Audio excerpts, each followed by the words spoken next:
Warning, this video is intended for adult collectors. It contains plastic collectibles, questionable opinions, and a man rapidly running out of storage space.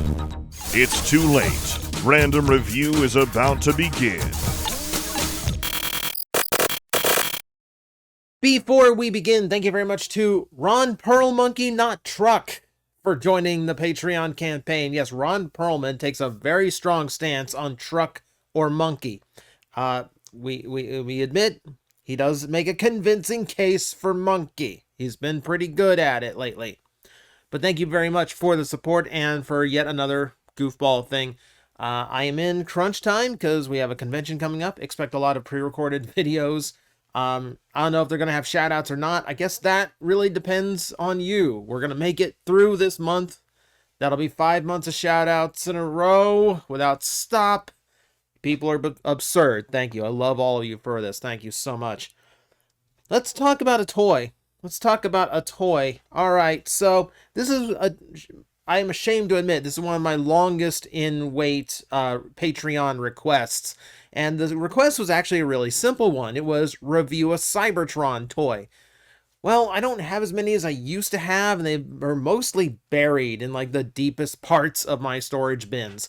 So it's actually hard to dig one out. But this was a more recent purchase, and when I went back and I scanned through my old videos, I kind of came across this and thought to myself, surely I've talked about this.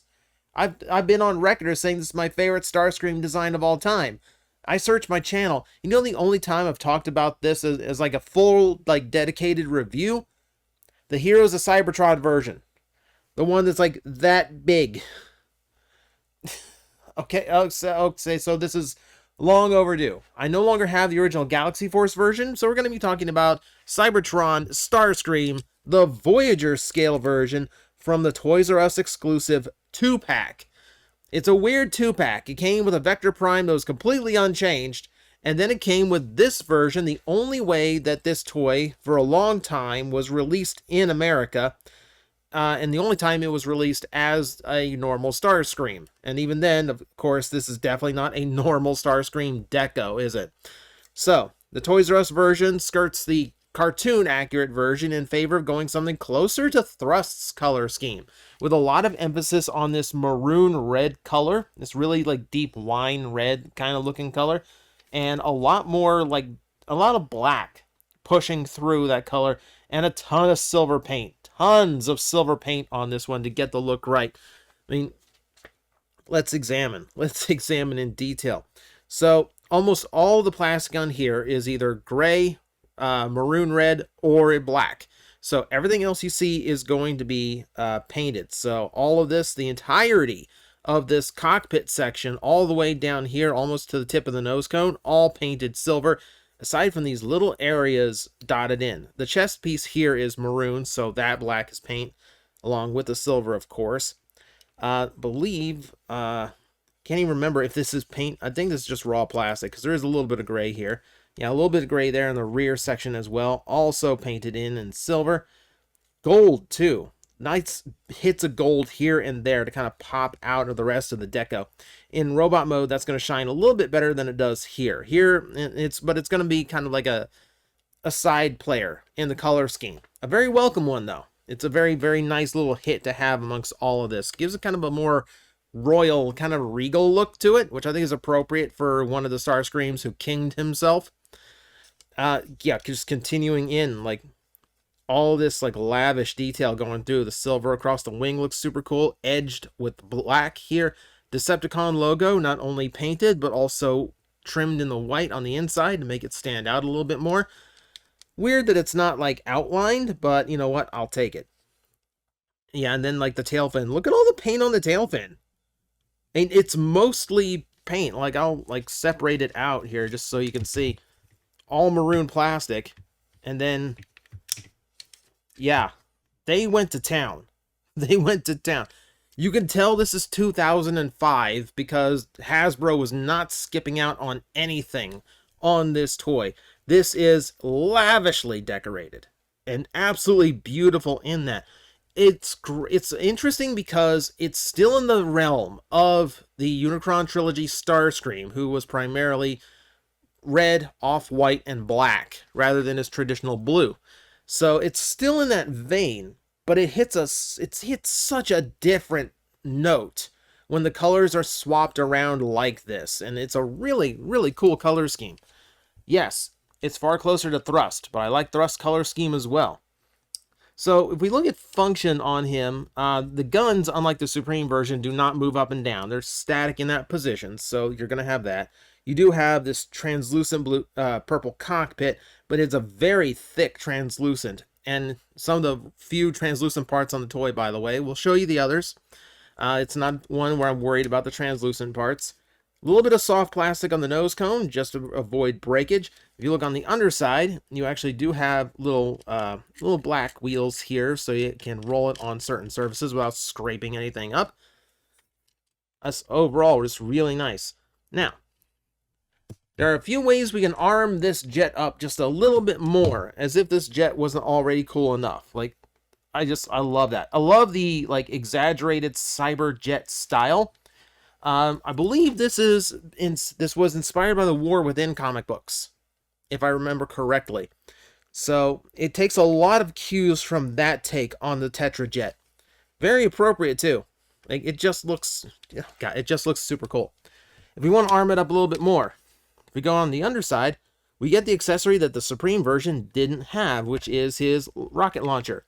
Admittedly, it's a very simple one, but it plugs in on the underside. It doesn't interfere with the rolling of the figure. So if you need just a little bit of firing missile gimmick, you can do that as well. Yeah, all these years, and the spring's still pretty good. So I'm going to set that aside so I don't lose the missile forever. But just to demonstrate that is a thing you can do. We need to demonstrate something else to it, and here's where I'm a little bit ashamed. I used to take very good care of all my cyber keys. I used to keep it in a binder in like coin folder, so like little like the kind of like pocket sleeves you'd keep a coin collection in. Unfortunately, I can't find the original key that went with this toy, so we're gonna have to use a substitute. I'm using a substitute Autobot key. Starscream's design is using the exact same style of cyber key as this one. The only difference is going to be it's a molded in Decepticon symbol instead of an Autobot symbol. But of course, any Cybertron key works with any Cybertron figure, so no worries if you don't have the original. Just find any old cyber key lying around, or if you get desperate, push a screwdriver or something into the cyber key slot. That generally works too. But if I take the key slot is here underneath the tail fin. So if we go ahead and plug that in like so, we get these blades launching out from the sides. I love how this gimmick works. I love that it affects both sides of the toy with just one insert of the key. And once we get to robot mode, oh, it gets so much more impressive. It gets so much more impressive. So for now, let's fold these blades back into their original position, and we will prepare for transformation. Now, remember, this is a mid-2000s toy. Transformation is not exactly complex. It's more toward my flavor of transformation, where there's no panels, there's no shell, there's just solid blocks of vehicle becoming solid chunks of robot. So let's get that underway. All right, first off, I'm going to open up the arms a little bit here. Now, there's a little bit of concern when it comes to transforming this. So you're going to want to make sure that these knees do not collide with this gun section on the arm. So that can start scraping up some plastic.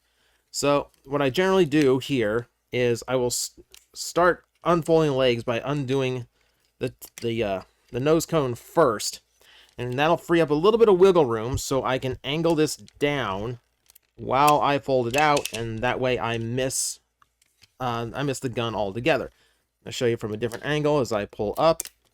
Just slide it past without damaging a thing. All right. Lovely little ratchet joints in there. I'm using a microphone over here, not the camera's microphone, so I don't know if you can ever hear little things like that. All right, so fold out the heel spur, tuck in the nose cone. Do the same thing on this side as well, like so.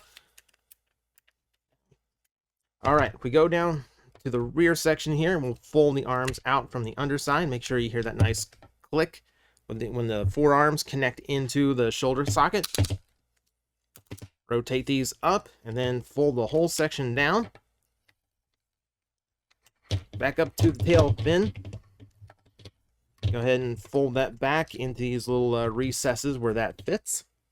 And that's going to do it for your Starscream. Let me get this reframed now that we are actually in the robot mode. Pretty close, I'd say. All right, so like I said, not a whole lot to the transformation. It is clean, it is effective, it is quick. And that is Cybertron Starscream in a nutshell. That's like mid-2000s engineering in a nutshell. It's still my preference. It's still my preference. If you like a Transformer as a puzzle toy, it's not the most engaging thing, but I like how direct it is, and I feel like it's all that it really has to do, you know? So, looking at him, I've always loved this design for Starscream. I don't think we've had a Starscream before or since that looks as powerful as this one. There's one thing to having the wing pack that's the traditional shape on Starscream, but to relocate the wing bulk onto the sides of the arms to create these massive cannons on the sides, these really hulking, powerful shoulders with the wing extensions, it adds such a different character to a long-running design. It really does come across as a powerhouse of a Starscream, but still very sharp, very sleek. He looks fast and strong at the same time. It's a perfect balance, and I absolutely love how it comes out.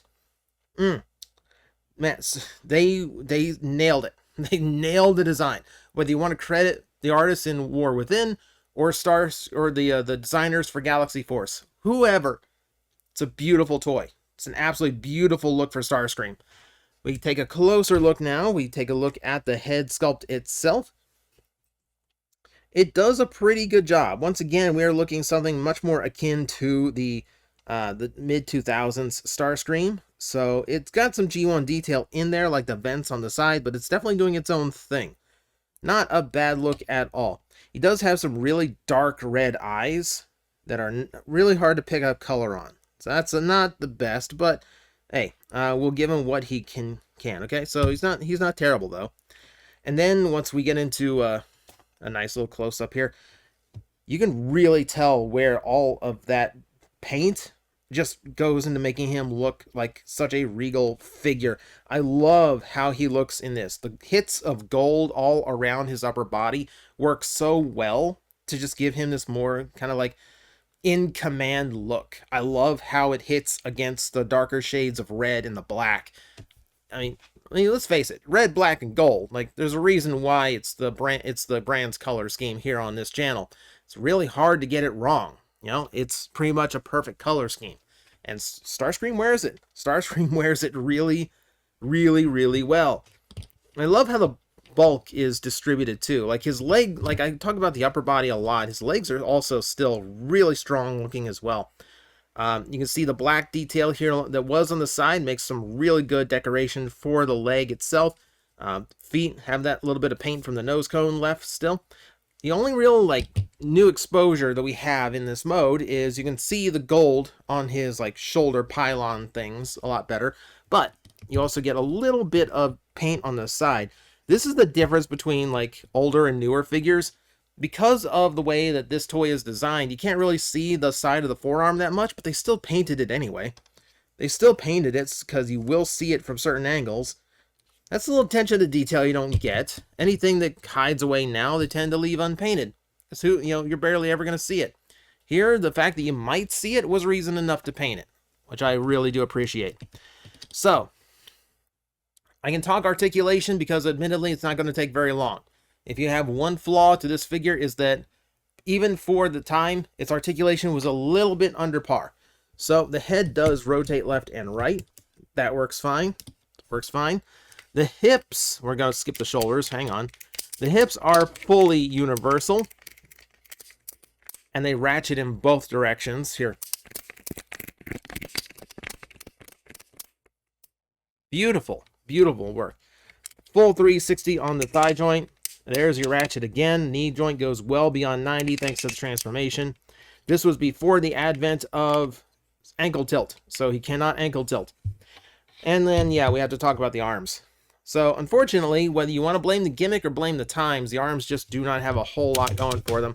They are heavily ratcheted up and down, but because of the bulk, that's all the outward range you're going to get, and you get a 90-degree elbow bend, thanks to the transformation again, and kind of like the more primitive tech of the time, no bicep, no wrist. So you're stuck with, essentially a little bit of a bricky upper body and a really good lower body to get your poses across. For the times, it's still not bad, but there's definitely Cybertron toys that handled it better. Now, again, I don't think there's anything as a perfect toy. Even my favorites, I will say, have flaws. So the articulation level in this Starscream, definitely a flaw that's justified in pointing out. Of course, we can arm him. We do still have his launcher, which we can then place into one of his arms. And then we will bring out the incorrect cyber key once more and deploy his blades once more. And this is again what I love about this toy. The blades deploy in robot mode just as easily no matter what position the arms are in. And mechanically in my head, I can see how that gimmick works, but it's still super impressive to me. The fact that the arms have articulation and outward articulation too, and yet it can still trigger both of the spring launchers and the swords, that's a really impressive engineering job. That's a really clever piece of engineering, especially for the times. Like, I absolutely love that gimmick. Love that gimmick. And, like, really, really upset it was gutted for the Supreme class figure. Because it really is one of the best parts about the figure. Like, overall, like, I still love this toy. I will admit it has flaws. I will admit there's some elements that really could have been done better. But the overall look is phenomenal. The gimmick work is great. Transformation is smooth. Great use of bulk. Everything about this, aside from a little bit of articulation loss, I absolutely love. And yeah, the unique color scheme that we never even seen since, Starscream's never really looked this way before or after. So this stands as a pretty unique piece in Starscream history. And I love it. Absolutely love this figure. So that is my review of the Voyager class Starscream, which, by the way, if you really want to know what the difference is between today and 2005, so he was in a 2-pack with another Voyager for about $40, which means, he's about $20. Here's your $35 figure today. Yeah, I missed 2005. But hey, the toys are still around. We can still go get them. So if you get a chance, get a hold of them. Still love the toy. Still love it. I'm like, I think you guys got this. I will back away, and I will see you all later. You've got this handled. Alafi's like, really? You're not gonna help me? Like, it's fine now. It's like these disgusting creatures breathing down my neck, and you're all just like, I believe in you. You got this. All right, you seem to have this. 5 minutes.